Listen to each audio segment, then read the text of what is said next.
It's April of 1987 in a small Alabama town, and a 17-year-old girl never makes it home from a school dance. 2 weeks later, they find her body behind a power company office. The man they convict is a special education student with an IQ that different experts couldn't agree on.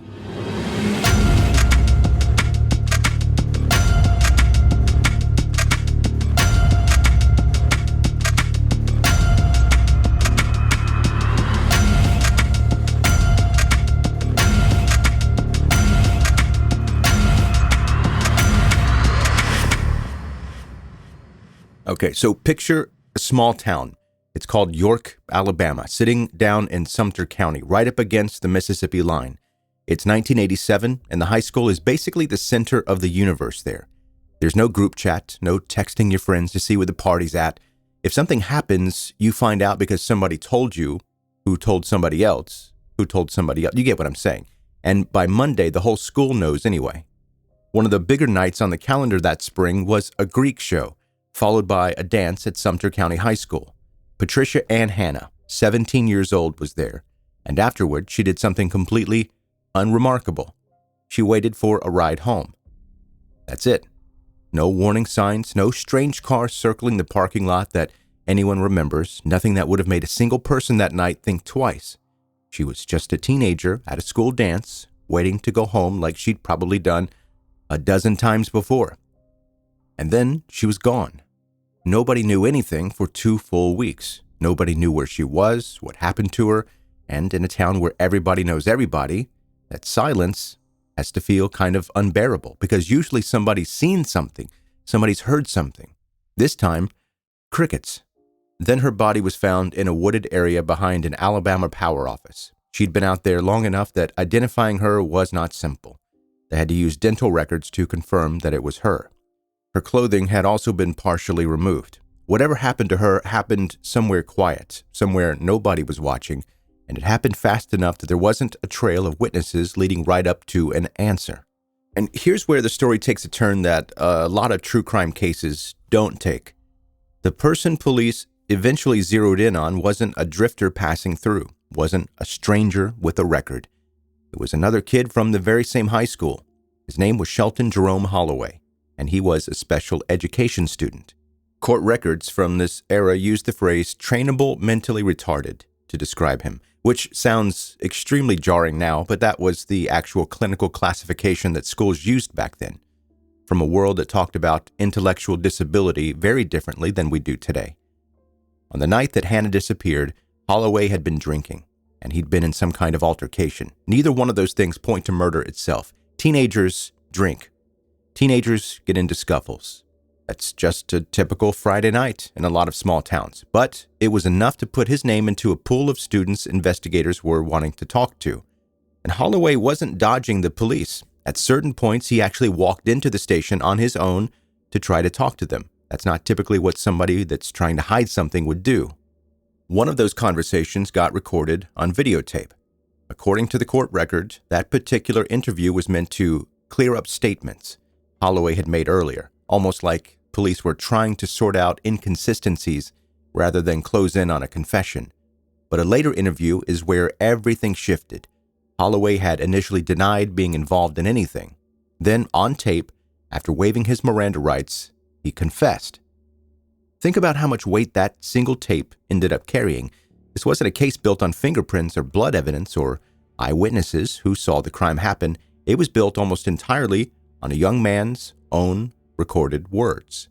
And that's exactly where this case stops being a simple whodunit and turns into something a lot more complicated. Because the real fight in this case wasn't really about whether Holloway said what's on that tape. He did. Nobody disputes that.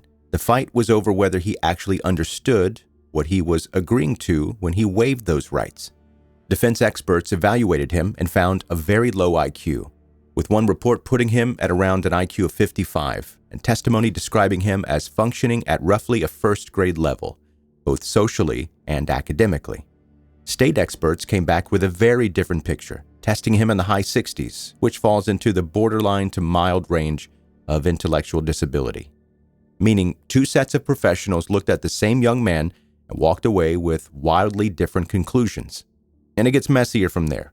A petition years later claimed his IQ was below 30, though that number doesn't actually show up anywhere in appellate opinion, so it's worth treating as an advocacy claim rather than an established fact. Human Rights Watch later featured Holloway in a report on intellectually disabled defendants in the American justice system, citing an IQ of 49 and describing him as functioning at roughly the mental age of a 7-year-old, an example of a pattern nationwide where people with real cognitive limitations end up convicted largely because of their own recorded words, spoken in a room where they had zero power. Legally, courts at the time used the totality of the circumstances approach. A low IQ alone wasn't automatically enough to throw out a confession. It got weighed alongside everything else, not treated as an automatic deal breaker. And Alabama's appellate court pointed back to an earlier state ruling holding that diminished mental capacity, even combined with alcohol, didn't by itself make a confession involuntary. Holloway's defense pushed back hard on that standard, arguing that a young man functioning at a first-grade level could not meaningfully waive rights he probably never even grasped in the first place. The court disagreed and upheld the trial judge's ruling that the waiver and confession were valid. A jury heard it all, weighed that videotape confession against the defense's arguments about Holloway's mental capacity, and came back with a conviction. Holloway was found guilty of first-degree sexual abuse and murder. For a town that had been sitting with 2 weeks of unanswered questions and a trial on top of that, that verdict probably felt like a case that was finally closed. Except it wasn't. Not really, because the deeper question never really went away. Whether Holloway said the words on tape was really never in dispute, because, like I said, he did. The real issue was whether someone functioning at a first-grade level, sitting in a police interview room, actually understood what he was giving up when he agreed to talk. That's a much harder question to answer than a simple yes or no on a waiver form. There's a pattern researchers have documented again and again with intellectually disabled defendants. People with cognitive limitations sometimes go along with whatever authority figures suggest, since agreeing can feel safer than sitting in confusion or pushing back against someone who holds all the power in the room, whether or not they actually did anything wrong. Nobody can prove with any certainty whether that dynamic played into what happened with Holloway, this far removed from the room where it happened. That vulnerability is exactly what later shaped how courts and lawmakers think about interrogating people with intellectual disabilities. A film project called The Holloway Story eventually brought fresh attention to what happened in York, Alabama. And in 2023, a Change.org petition asked the Alabama Attorney General to reopen the case, pointing to alleged signature discrepancies in the confession paperwork and the fact that no DNA testing was ever done. That same petition mentioned a rumor about an organ removal too, and that one deserves real caution because it's an unverified claim from advocacy material rather than anything documented in the court record. Worth remembering here, DNA testing wasn't standard procedure in 1990 the way that it is now. A lot of departments around the country simply didn't have reliable access to it yet, and that absence probably reflects where forensic science stood at that specific moment in time, more than anything deliberate. And again, this was a small town in rural Alabama. That context doesn't erase the questions that people have raised about it, but it does mean those questions have to be weighed against the tools investigators actually had in front of them back then, not the tools that we take for granted today. As far as the public record shows, this case hasn't been reopened. Holloway remains the central figure in wrongful conviction advocacy tied to his story. And Patricia Hannah remains a name attached to a case that never fully settled in anyone's mind. Her family lived through a verdict that closed the legal chapter decades ago, while advocates and filmmakers kept the questions about that confession alive and public conversation long after the courtroom doors shut. What makes this one so hard to shake is that three things are true at the exact same time. A young woman is dead, and she deserves to be remembered more than just a case file. A vulnerable young man confessed on camera under circumstances experts still argue about today. And the legal system built around checking boxes had to decide whether checking those boxes was the same thing as truly understanding what they meant. The courts said yes. Advocates, decades later, are still asking whether that was ever really true.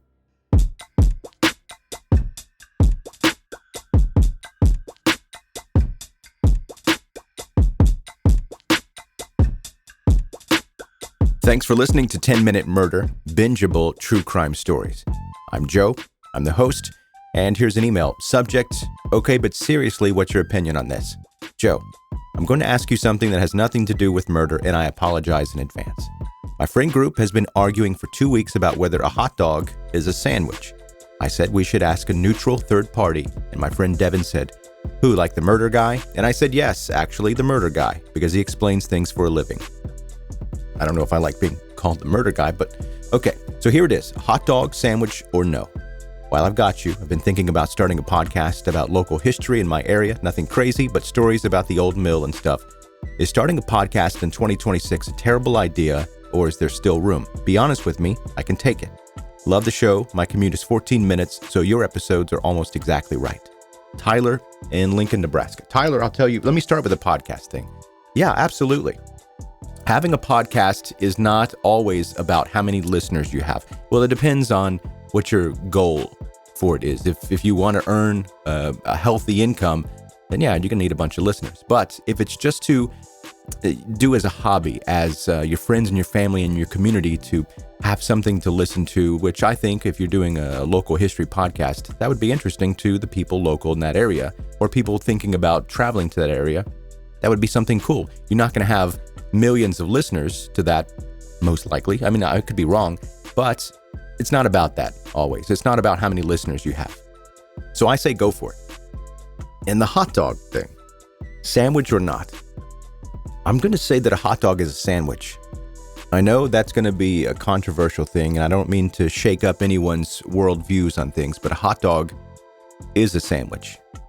All right, and now that we've tackled the harder questions of this world, if you're a brand new listener to this podcast, welcome.